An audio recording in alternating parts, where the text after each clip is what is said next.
Mula sa tanghaling tapat hanggang sa ikatlo ng hapon ay nagdilim ang buong lupain. Nang mag-ikatlo ng hapon, sumigaw si Jesus, Eli, Eli, lama sabachthani. Ibig sabihin, Diyos ko, bakit mo ako pinabayaan?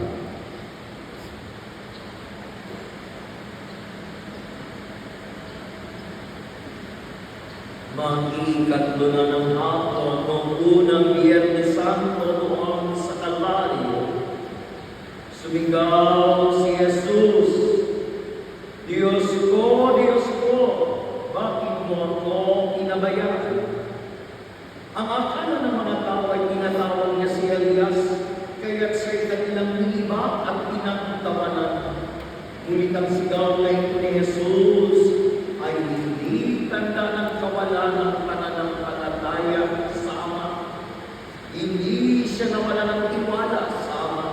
Sa halip, siya ay nalalangin. Umaawit ang Psalm. This is the first verse of Psalm 22. Isang panalangin nagsisimula sa dalawhati, ngunit nagtatapos sa ganap na pagtitiwala sa Diyos. At mga kapatid, dito pumapasok na muli ang paanyaya sa atin ng pakikinig. Hindi lamang ito sigaw ng paghihirap, ito ay isang salitang dapat pakinggan. Sa gitna ng kanyang paglulusa, inaanyayahan tayo ni Jesus na makinig ng higit pa sa naririnig ng tema. Makinig gamit ang tema ng puso. Sapagkat ang ika-22 salmo, kapag ating binasa at pinakinggan ng gaano wakas, ay isang awit ng pag-asa at ang lumbay ng Diyos sa gitna ng ilang pagkalito. Sabi ng Second Vatican Council sa Dei Verbum, sa banal na kasulatan, ang Diyos ay nagsasalita sa tao na parang isang kaibigan. At kapag ang Diyos ay nagsasalita, tayo ay tinatawag na makinig. Sa krus, ang tinig ni Jesus ay tinig ng Diyos na nagsasalita sa ating kahinaan at kasalanan. Ang kanyang tanong na, bakit mo ako pinabayaan? Ay hindi lamang kanyang tanong. Ito ay tanong na itinapasa sa atin, katulad ng pagtawag ng Diyos kay Adan. Nasaan ka? Hindi dahil hindi alam ng Diyos kung nasaan tayo, kundi upang tayo ay makapag-isip at makinig sa katotohanan ng ating kalagayan. Bakit siya nakabayuhay sa krus? Bakit di na naglaho ang Ama? Ito'y dahil kinakot niya ang ating mga kasalanan. Ayon sa ikalawang sulat ni San Pablo sa mga taga-Korinto, ginawa siyang makasalanan alang-alang sa atin upang tayo maging katwiran ng Diyos sa Kanya. Sa puntong ito, naranasan ni Jesus ang lalim ng pag-iisa, dulot ng kasalanan, ang tila paghiwalay ng Ama.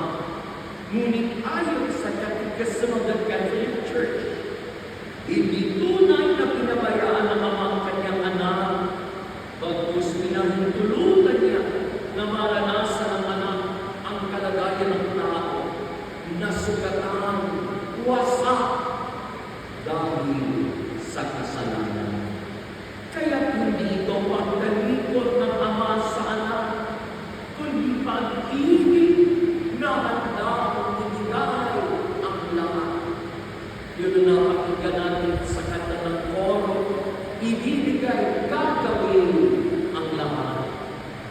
Sabi ni Pope Benedict XVI sa krus, si Jesus ay pumasok sa pinakamalalim na kadiliman ng pag-iisa ng tao upang walang sino man ang manatiling nag-iisa kailanman.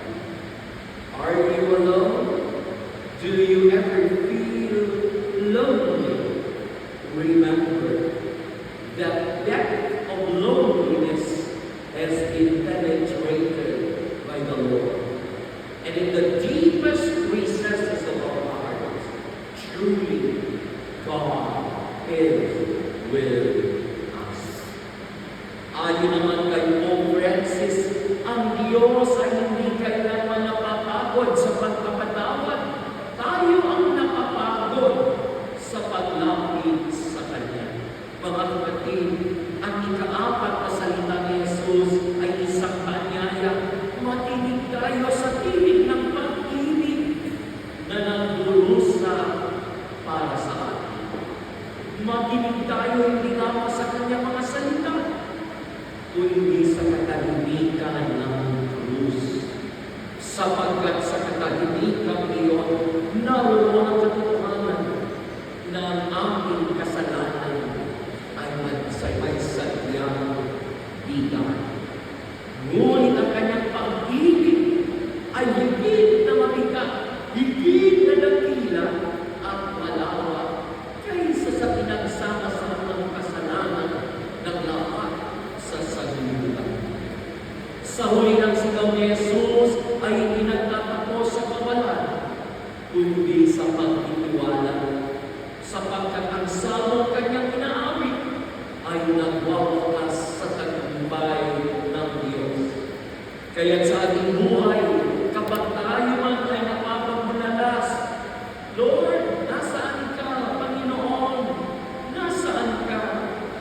Inaanyayahan tayo ng krus na makinig, dahil ang Diyos ay hindi kailanman lumalayo, kundi mas lalong lumalapit sa atin sa gitna ng pagdurusa at pasakit sa ating buhay.